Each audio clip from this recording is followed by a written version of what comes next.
Agora sim. Olá, meu nome é Paulo Cogos, estou fazendo essa live para discutir uma questão que surgiu aqui. Nós devemos ser sempre contra o governo ou devemos apoiar um governo que represente uma redução do tamanho do Estado atual? Qual deve ser a estratégia do povo? A estratégia, já respondendo o vídeo, é ser sempre contra o governo. Intransigência moral, essa é a palavra de ordem. O mote desse vídeo é o primeiro ato do Bolsonaro como presidente, que não foi beijar a Michelle Bolsonaro, não. Isso tudo bem. O problema foi que ele aumentou o salário mínimo. E eu critiquei, obviamente. Aí as pessoas falaram, não, mas ele não aumentou o salário mínimo tanto quanto estava sendo proposto. E eu disse, não, ele tem que cancelar o salário mínimo. E as pessoas disseram, não, ele não pode fazer isso, ele está restrito constitucionalmente, a Constituição prevê um aumento do salário mínimo indexado à inflação, e se ele fizer isso, a esquerda vai se revoltar, o governo é capaz de cair. Pois bem, isso não importa. Isto é um problema do Bolsonaro, a manutenção do seu governo. Não é um problema do povo. Nós não podemos assumir os problemas do governo para nós somos o povo. Eu vou explicar como isso funciona estrategicamente. Primeira coisa, nós temos que entender que, ao analisar a política, estamos analisando um caso dentro da guerra, dentro das ciências militares. Por isso que a melhor forma é ler os escritos militares, certo? Existe um general chamado Sun Bin, da China Antiga. Ele escreveu uma arte da guerra de Sun Bin, parecida com a do Sun Tzu. E ele escreve o seguinte: as batalhas não são decididas na batalha. Elas são decididas antes, por fatores que ocorrem antes da batalha. Em política é a mesma coisa. No campo de batalha político, antes que qualquer jogada dos agentes políticos aconteça, existem mudanças psicossociais no povo. E estas mudanças psicossociais são captadas de forma empreendedorial pelos agentes políticos. Nós vemos aqui que o empreendedorismo, a guerra estão muito ligados, porque todos eles lidam com formas de ação humana. Então eles captam, eles encampam os anseios, as insatisfações do povo para conformar esta realidade a sua estratégia, tendo em vista um objetivo. Estratégias só fazem sentido se houver um objetivo. Qual é o objetivo do governo? É perpetuar-se no poder. Então ele vai valer-se de todas as estratégias, inclusive tentar conquistar o apoio do escravizado, que é o povo. Então, se o povo está revoltado com o status quo petista, depois de anos de PT destruindo o país, eu concordo que o PT destruiu o país, qual vai ser a estratégia do sistema? A estratégia vai ser o antipetismo. O Bolsonaro, que vai ter um apelo ali para os revoltados online todos, e muita dessa revolta está coberta de razão. Mas perde-se a razão no momento em que ela se torna imoral, a ponto de apoiar uma imoralidade objetiva, como o salário mínimo, ou como a própria existência de um Estado, que é imoral também. Nós não podemos cair na jogada do governo, que tenta nos comprar de todas as formas. Então o Bolsonaro fala, olha lá a petralhada lá no Nordeste votando no PT por causa do Bolsa Família. Mas eles também estão sendo comprados, não pelo Bolsa Família, mas pelo Bolsa Antipetismo, por uma pseudo-garantia governamental de combate ao comunismo, nossa bandeira nunca será vermelha, esse tipo de coisa. Essa luta é nossa, não é do governo. Nós não podemos deixar com que o governo deixe parecer que ele está nos fazendo um grande favor de nos livrar do comunismo. Você quer dever favor para o governo? Essa é a ideia que vai ser incutida na cabeça do povo. É muito perigoso essa ideia de ficar devendo favores. Não, a luta contra o comunismo é nossa. Se por acaso o Brasil virasse o comunismo venezuelano, seria pela mão do governo, seria pela mão dos militares com os quais vocês estão tirando selfie na Paulista. Não é estranho que vocês agradeçam esses caras por não te baterem mais? Achar que bater um pouco menos do que o Chaves é um mérito? Não faz sentido. Não é ético e também não é estético.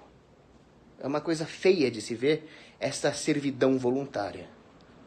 Agora, qual é a questão? A questão é que o salário mínimo, por motivos que eu não vou abordar nesse vídeo, ele é objetivamente imoral e extremamente danoso à economia. Ele é danoso tanto ao patrão quanto ao empregado, porque eles estão no mesmo time, por assim dizer. Então, nós temos esse problema. Temos que acabar com o salário mínimo. Nós vamos, objetivamente, ser contra o salário mínimo e acabou. Essa é a nossa estratégia.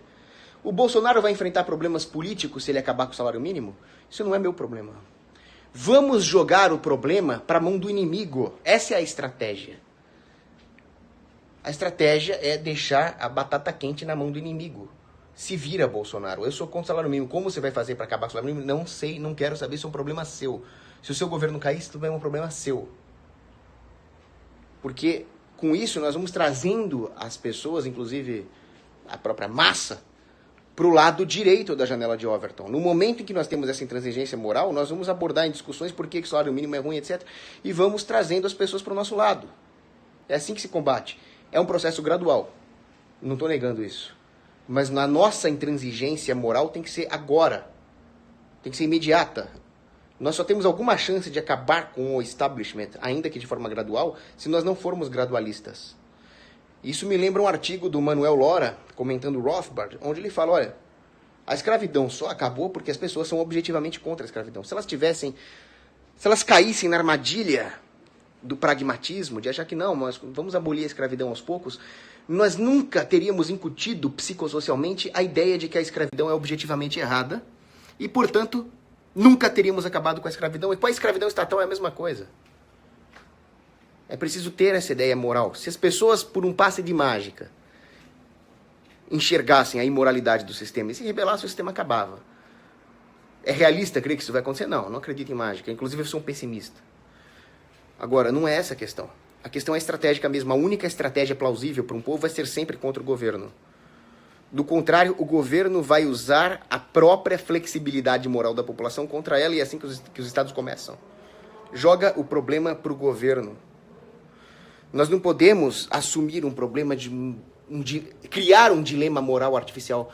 Eu não sei se eu sou contra o salário mínimo ou se eu apoio uma estratégia do menos pior para que o Bolsonaro não tenha a sua estabilidade política prejudicada. Você está criando um dilema artificial. Para mim, as coisas são mais simples.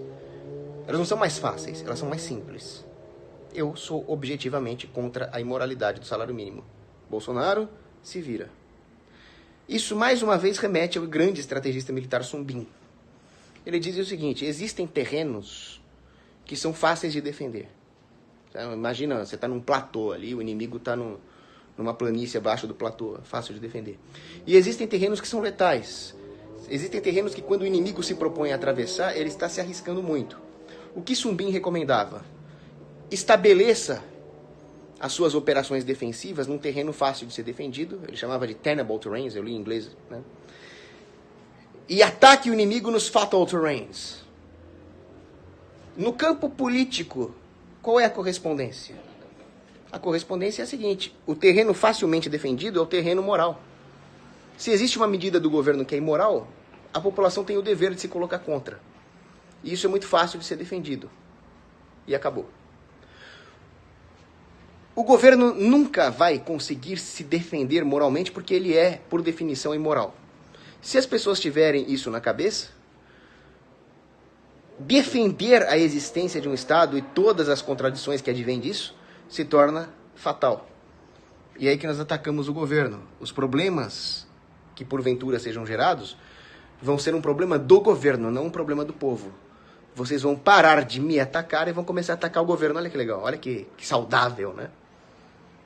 Vocês vão parar de me chamar de gordinho, virgão, e vão começar a atacar o governo, que é o que vocês deveriam estar fazendo, em vez de vir aqui no meu Twitter me xingar. Ah, não é mimimi, não, é estratégia. Esse é o grande ponto. Como é que passa pela cabeça de alguém não questionar o governo?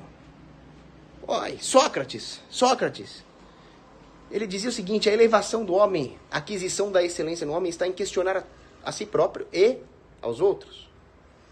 Se você tem uma ideologia inquestionável e se você não questiona o governo porque você acha que tem coisa pior, o governo conseguiu o que ele queria. Sempre haverá numa democracia o risco de algo pior. Essa é a grande moralidade da democracia. Você está defendendo o mesmo sistema que quase elegeu o Haddad. Já pensou nisso? Você acha isso moral? Se nós fizéssemos uma votação, você, telespectador, vamos fazer uma votação para te matar? 4 pessoas votam a favor de te matar. 5 votam contra, inclusive você. Aí você não é morto. Viva a democracia? Não. Maldito seja esse sistema que quase me matou por um voto, você devia pensar. Já pensaram nisso? Então não legitime o governo, porque no momento em que o governo usa o medo de algo ainda pior para se manter no poder e fazer com que as pessoas não mais adquiram esta excelência de questionar, o governo está conseguindo o seu intuito e está tendo mais incentivos para perpetuar contradições que gerem riscos do surgimento de ideologias políticas piores, cada vez piores, para que as pessoas se agarrem à primeira solução que aparecer. Eu chamo isso de balizamento do desespero. É um termo político que eu inventei. Balizamento do desespero. Por isso que eu não torci pro Haddad. Tem gente que me acusa de querer ver o circo pegar fogo. Não, eu não torci pro Haddad. Eu não votei, eu votei nulo, né? Inclusive filmei meu voto nulo. Mas no meu íntimo eu estava torcendo pro Haddad perder. Por quê? Porque se o Haddad ganhasse, é verdade, ia ter uma desestabilização, talvez até separatismo, que seria maravilhoso. Mas talvez surgisse um balizamento do desespero na forma de uma intervenção militar que desse ainda mais poder aos militares do que eles estão tendo agora com o general Mourão de vice. Não, eu não quero ver o circo pegar fogo. Eu quero a intransigência moral independentemente de qualquer coisa. Eu prefiro que o circo não pegue fogo, porque eu tenho tendas nesse circo. Minha casa, minha empresa. Mas isso não muda nada. Isso não muda a nossa luta. Eu não preciso que piore para entender que as coisas têm que melhorar. A minha intransigência moral não depende disso. Agora, uma outra coisa que o Bolsonaro fez hoje, que merece ser comentado, é a demarcação das terras indígenas, que ele tirou da FUNAI, não é mais uma atribuição da FUNAI, e passou, junto com as florestas também, que era do meio ambiente, a ser uma pasta do Ministério da Agricultura, que hoje é comandado por uma ruralista, Tereza não sei do que. Aí tem gente comemorando, bem feito para esses índios, bem feito para esses quilombolas, tem que promover a agricultura mesmo. Aí tem a esquerda reclamando, seus elitistas opressores que odeiam índio. Olha só, nós temos que enxergar muito além disso. Muito além dessa disputa de ruralistas e índios, a esquerda indianista contra os bolsominions ruralistas. Não é isso que está em discussão. Todo o conflito que existe entre ruralistas e índios, índio fecha a estrada, mata o ruralista, aí vem o ruralista, atira nos índios. Vocês já pararam para pensar que tudo isso está ocorrendo dentro de um Estado de Direito? E que, portanto, a ideia robesiana de que o Estado existe para evitar conflitos está furada, porque os ruralistas e os poceiros e os índios vivem se matando dentro do Estado de Direito? E que seja lá qual for a solução dada, ela é sempre uma solução arbitrária que ignora a ontologia da propriedade privada, do homestead da terra, e ou ela vai violar direitos dos índios, ou ela vai violar direitos dos ruralistas, o que vai prejudicar particularmente a nossa economia, já que nós precisamos de alimentos baratos, e os ruralistas têm razão em muitos pontos. Por outro lado, os índios também são humanos e também têm direitos naturais igual a mim, porque eles também foram criados à imagem e semelhança de Deus, não por outro motivo. Afinal, sem Deus não existe direito, não existe nenhuma normatividade no universo. Bom, o fato é que, por causa da existência de um arcabouço estatal, não importa se é o Bolsonaro, se é o fucking shit, existe essa conversa de loucos, essa discussão absurda, como se tivesse que existir uma autoridade que por decreto demarque as terras e isso deveria ser obedecido, como se isso não tivesse nenhuma relação com a dignidade do homem e o trabalho que ele despendeu no uso da terra. E é disso que deveria emanar as coisas. Tem um livro, o Terry Anderson, chama Not So Wild West, onde ele mostra como que os pioneiros lá que se expandiram para o oeste chegavam em acordos de delimitação de propriedade de forma espontânea e o governo só atrapalhava. Por outro lado, não havia muito acordo com os índios. Houve conflitos brutais entre os colonizadores, os pioneers lá, e os índios. E ele fala que esses conflitos aconteceram pela falta de um ponto de Schelling. O que é um ponto de Schelling? Ponto de Schelling é o seguinte: quando existem elementos em comum entre dois grupos, elementos culturais, religiosos, filosóficos, ou mesmo de interesses materiais, a probabilidade deles chegarem num acordo espontaneamente é grande. Isso não, segundo esse livro, Nosso Wild West, não havia isso entre a cultura do colonizador americano e os índios. E por isso eles entravam em conflito. Na verdade, apesar de eu concordar com a ideia do ponto de Schelling, eu discordo que essa tenha sido a causa dos conflitos. A causa dos conflitos é que não houve um reconhecimento da dignidade humana do índio, algo que aconteceu aqui no Brasil com os jesuítas por causa da religião católica, e lá não tinha a catolicidade. Agora, houve uma exceção. Esta exceção aconteceu na Pensilvânia, William Penn, daí o nome Pennsylvania. William Penn, entre 1681, 82, não importa, e 1690 e pouco, ele estabeleceu um experimento quaker ali na Pensilvânia, que chegou perto do que seria um anarquismo, pelo menos no começo. Agora, o grande feito dele foi a paz com os índios. Ele conseguiu a paz com os índios. Por quê? Porque sempre existirá oportunidade para um ponto de Schelling. Porque, ao contrário do que marxistas e nazistas defendem, existe um elemento em comum nos humanos, no que tange ao uso da lógica, da razão, da empatia e da aquisição de conhecimento epistemológico. Os índios são humanos. Logo, é possível haver um ponto de Schelling sempre. E o William Penn conseguiu isso, através de algo que nos une a todos, que é o livre comércio capitalista. Ele negociou terras com os índios. Vamos comprar terra, quanto você quer para deixar eu usar isso aqui? Que os índios têm aquela questão de terras para caça, que eles não necessariamente habitam, não necessariamente ocupam, não modificam, pelo contrário, eles precisam daquela terra virginal para poder caçar lá os bichos. E aí isso entra em conflito com algumas teorias lockeanas de Homestead, etc. Tudo isso foi resolvido com o livre comércio capitalista. O William Penn chegou lá e fez comércio com os índios. Então é disso que deveria derivar a propriedade privada, não de uma discussão ideológica dos indianistas da FUNAI ou dos ruralistas lá do Caiado e do Bolsonaro. Porque isso é a substituição da lógica capitalista que gerou a paz na Pensilvânia por uma lógica política que explora ideologias e gera conflitos. E isso acaba contaminando todas as relações no seio da sociedade. Se esse centímetro a mais de terra aqui é do fulano ou do ciclano, é de A ou é de B, isso não é um decreto. Isso é uma coisa que existe naturalmente e que cabe às pessoas decidir. Decidir não. Depreender. Essa é a palavra certa, desculpa. Depreender, ao invés de decretar. E a decisão vai ser tomada com base na natureza real das coisas, ontológica, não política. Real, não nominal. E o capitalismo ele tem essa capacidade de tornar irrelevante esses pontos cinzentos que a humanidade, na sua razão limitada, não consegue depreender, através de um comércio. Simplesmente porque a quantidade de informação necessária para depreender essa coisa na precisão de centímetros é cara demais. É mais fácil entrar numa negociação. Olha a beleza da economia, é lindo demais. É o contrário da política.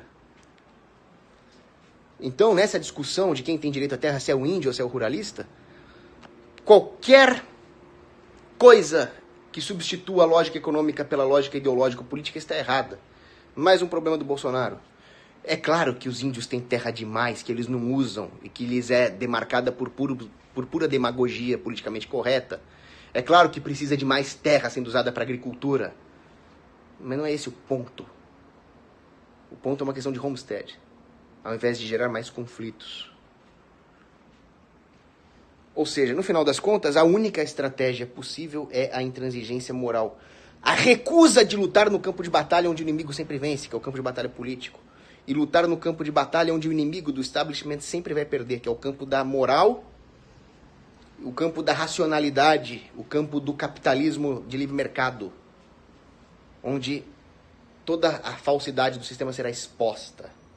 Nesse campo de batalha, eles perdem sempre. Portanto, não caia na armadilha do inimigo, não faça o jogo do inimigo, procurando o que é menos pior para manter o poder deste governo que você acha que vai resolver os seus problemas, quando você apenas está aprofundando o problema, se eximindo de lutar você mesmo pela sua liberdade e pedindo isso para o governo, sendo que o governo não tem o menor interesse em fazer isso. O governo tem interesse apenas em explorar o status quo para se manter no poder e gerar mais comodismo na população. Então entenda que a estratégia do governo não coincide com a estratégia do povo. porque os objetivos são diferentes. É isso. E, uai, é aqui que aperta.